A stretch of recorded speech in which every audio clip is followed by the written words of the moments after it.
Meghan and Harry have an incredibly twisted obsession with Princess Diana, and it's weird. It's gotten real weird. But this dates back to even before they got together. For the both of them, probably. But Harry didn't start doing weird stuff and speaking about his mother in such a weird way until after Meghan came along.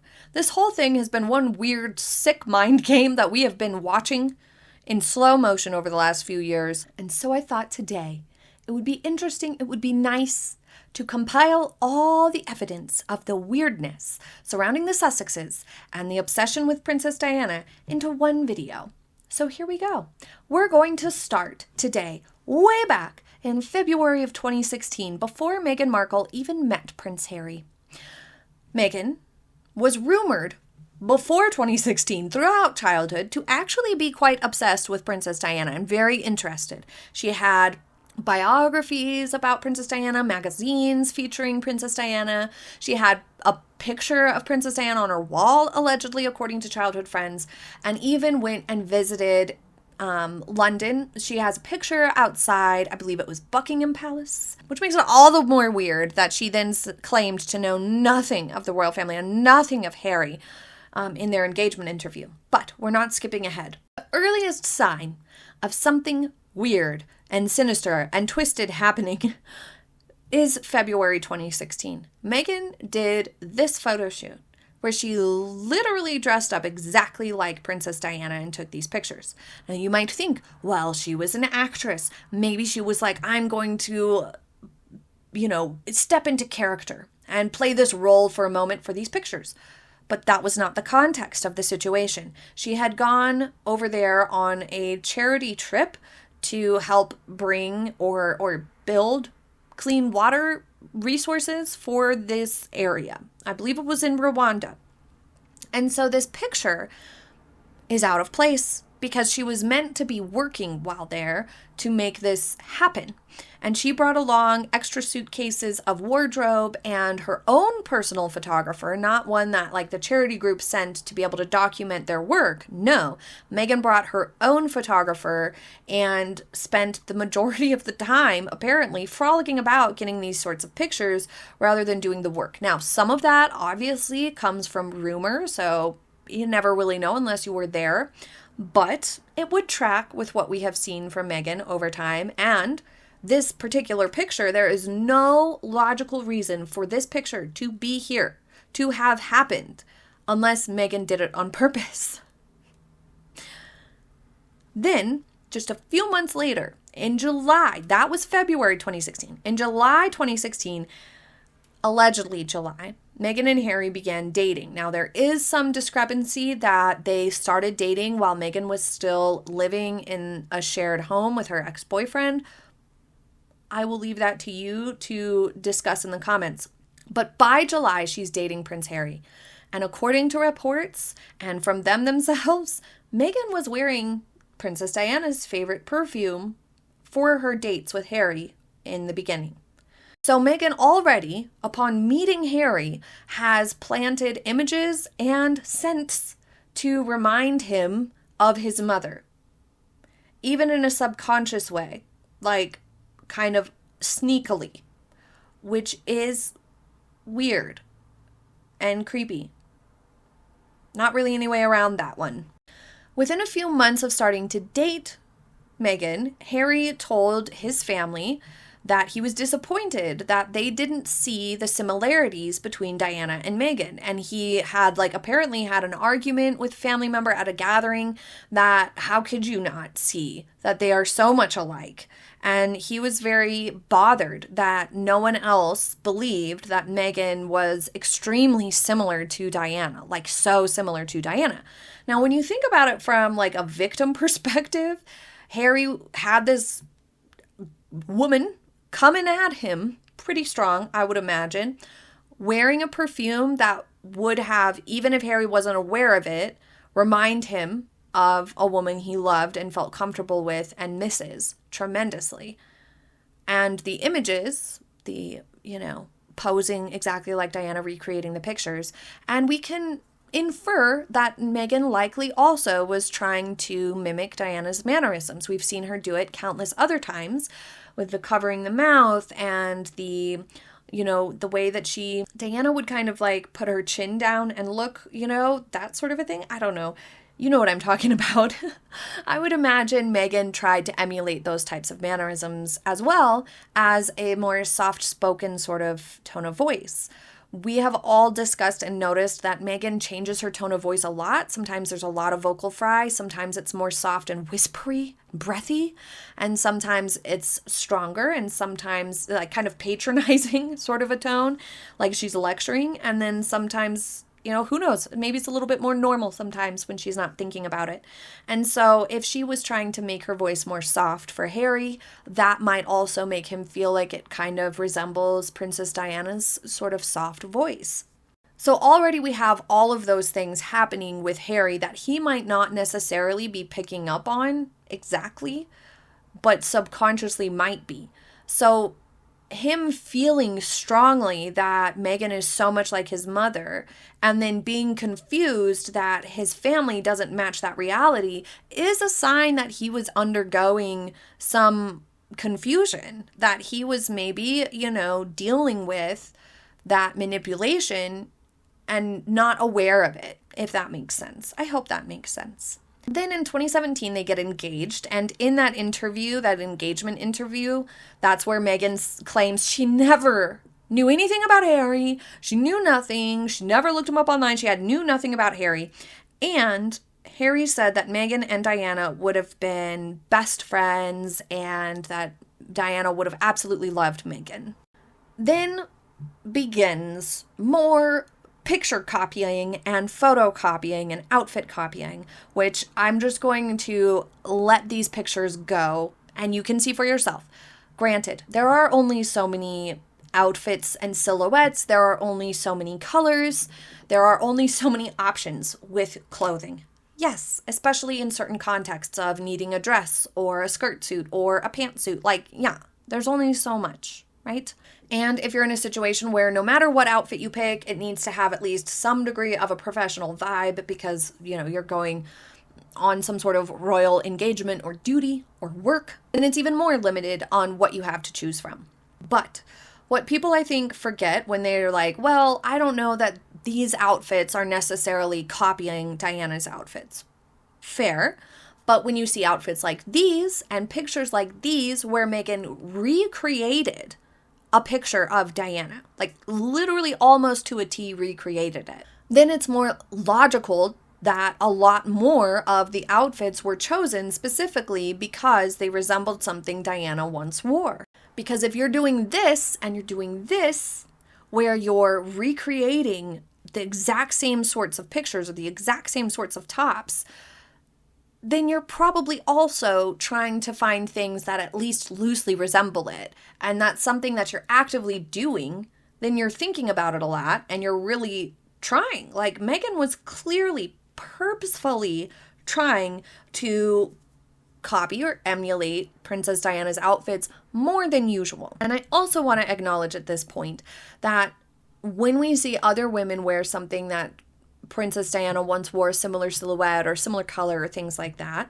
the difference between saying that's copying or what Meg's doing is weird copying and what somebody else is doing is a tribute or a nod or not as creepy or weird. The main difference is the amount of times it's happened.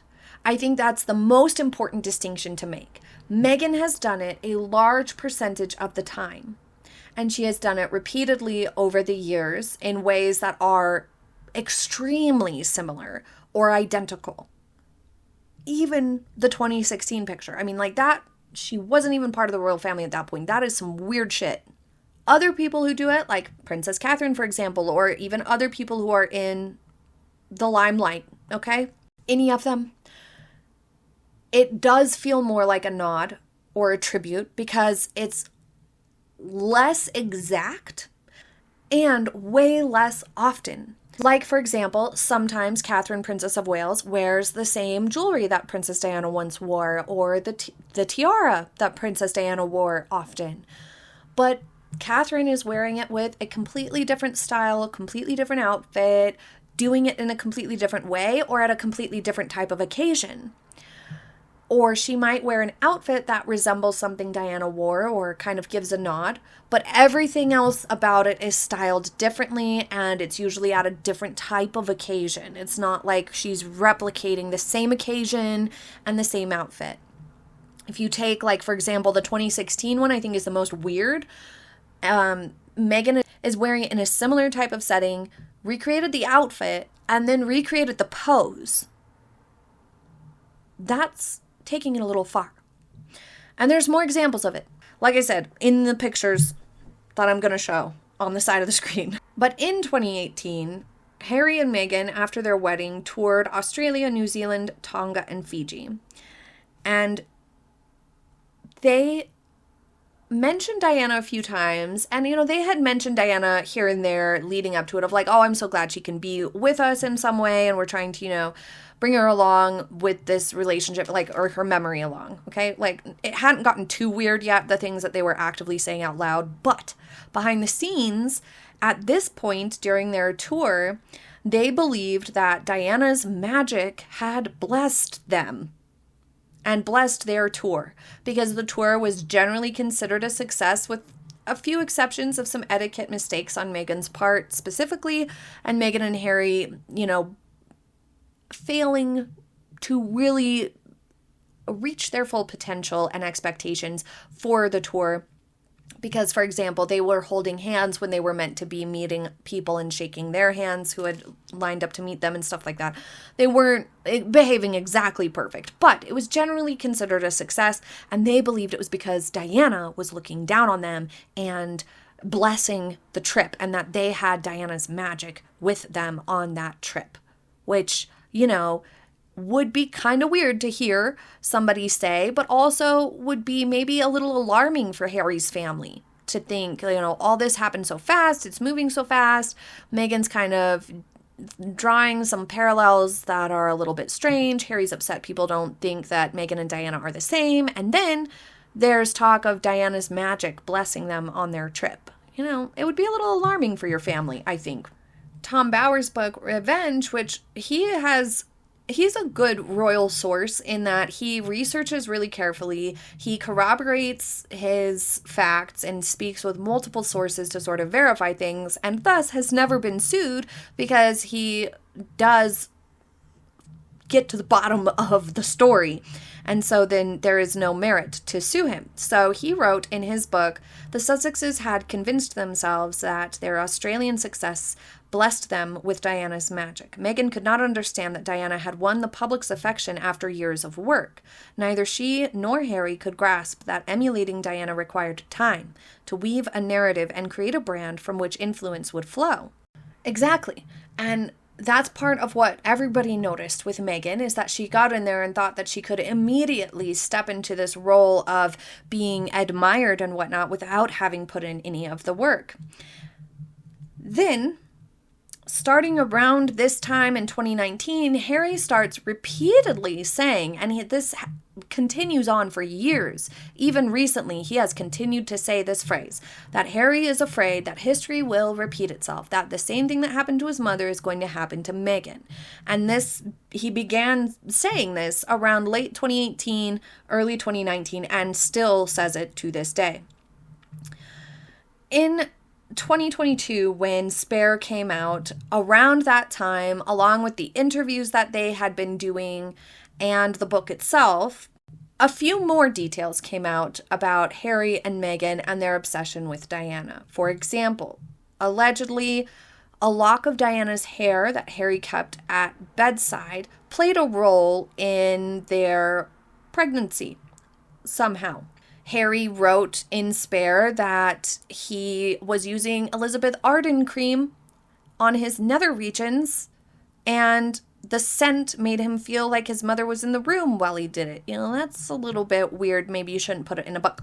He also said in Spare that his sadness over the death of his mother Diana led him to seek help from a woman who claimed to have powers and be able to relay a message. And the prince said that he recognized the high percentage chance of humbuggery, but went to meet the woman because he trusted the friends that had recommended her. And the minute we sat down together, I felt an energy around her. The woman told him she felt an energy around him too and said, your mother is with you. And Harry said, I know, I've felt that of late.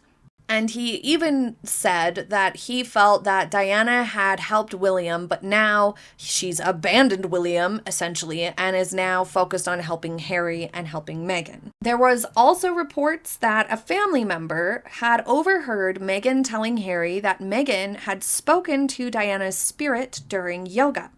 And this was overheard by a member of the royal family, and well-placed sources verified this, that Meghan was telling Harry that she was in communication with Diana. They also had detailed a trip back to Diana's resting place where Meghan was putting her hands on the gravestone and communicating with Diana's spirit and asking for guidance, and even laid on the grave at one point, which feels kind of inappropriate and a little extreme, just maybe taking it a little too far. You know, it's not her mother. I don't know.